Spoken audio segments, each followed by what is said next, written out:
Halo teman-teman, kali ini aku akan melakukan uji pelarutan. Pertama dengan larutan cuka dan garam, 2 deterjen, dan juga minyak jelantah. Baiklah, larutan pertama cuka dan garam, ibarat kain terkena oleh keringat kita. Siapkan bahan, yaitu cuka, 2 garam, campurkan dalam satu wadah. Selanjutnya aku masukkan kain. Pertama aku masukkan kain rayon, kain drill, kain polyester, kain sutra, kain spandek, kain satin, kain wol, kain songket, dan benang akrilik. Lalu pastikan benang-benang tersebut terendam sempurna. Diamkan selama 5-15 menit ya teman-teman. Setelah 15 menit, kita angkat dan tunggu kering terlebih dahulu. Selanjutnya, kita amati kain-kain tersebut. Pertama, kain rayon yaitu serat setengah sintetis, rusak terkena keringat. Kain drill yaitu kain sintetis, saat terkena keringat dia tidak rusak, hanya bertiras. Kain polyester yaitu kain full sintetis, tidak rusak saat terkena keringat, hanya bertiras. Kain sutra yang merupakan serat alam, sangat rusak dan rapuh. Kain spandek yang merupakan kain sintetis, sama sekali tidak rusak. Kain satin yang merupakan kain sintetis, tidak rusak dan hanya bertiras sedikit. Kain wol sintetis saat terkena keringat cukup rusak dan menjadi berbulu. Kain songket yaitu kain sintetis, tidak rusak, hanya saja sedikit bertiras. Benang akrilik yang berasal dari serat sintetis tidak rusak saat terkena keringat. Yang kedua, larutan deterjen ibarat kain dicuci. Langkah pertama, siapkan bahan yaitu wadah beserta air. Dan jangan lupa deterjen, lalu campurkan dalam wadah tersebut. Selanjutnya masukkan kain, aku masukkan kain katun, kain spandek, kain drill, kain songket, kain polyester, kain rayon, benang akrilik, wol, kain satin, kain sutra. Setelah semua kain terendam, diamkan selama 15 menit. Setelah itu, kita angkat kain dan diamkan sampai kering. Selanjutnya, mari kita lihat hasil dari kain yang kuat terhadap deterjen.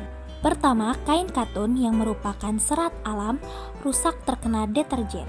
Kain drill yang berasal dari serat sintetis, tidak rusak terkena deterjen.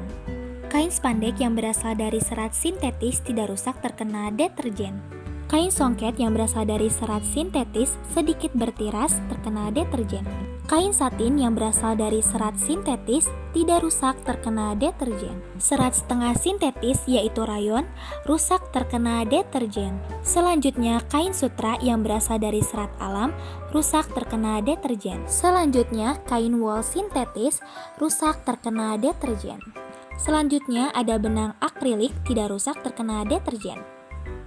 Terakhir ada kain polyester yang berasal dari serat sintetis, sedikit bertiras terkena deterjen. Terakhir, uji pelarutan menggunakan minyak jelantah.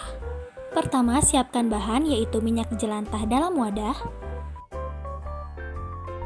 Selanjutnya, masukkan kain, ada kain polyester, kain drill, benang akrilik, kain wol, kain satin, kain sutra, kain rayon, kain katun, kain spandek, kain songket. Selanjutnya, biarkan kain selama 15 menit.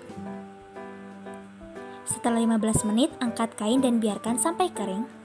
Selanjutnya, kita lihat hasil dari perendaman. Pertama, kain katun menjadi sedikit bertiras. Kedua, kain sutra yang merupakan serat alam rusak. Selanjutnya, kain satin tidak rusak terkena minyak jelantah. Selanjutnya, kain drill tidak rusak terkena minyak jelantah. Selanjutnya, kain songket menjadi sedikit bertiras. Selanjutnya, kain polyester yang merupakan kain sintetis tidak rusak.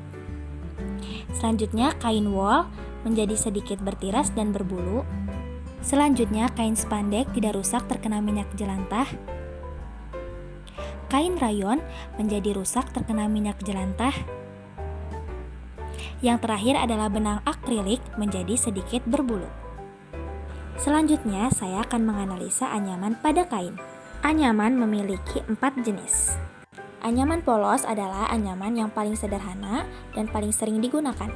Contoh dari anyaman polos ada kain rayon, kain sutra, kain katun, kain spandek, dan juga kain wol.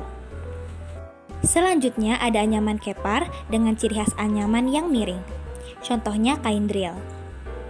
Selanjutnya ada anyaman satin yang dapat menonjolkan efek pada salah satu permukaan kain. Contohnya kain satin dan kain polyester. Selanjutnya ada kain yang merupakan gabungan dari anyaman polos, kepar, dan satin, yaitu adalah kain songket. Terakhir adalah contoh dari benang gintir, yaitu benang akrilik.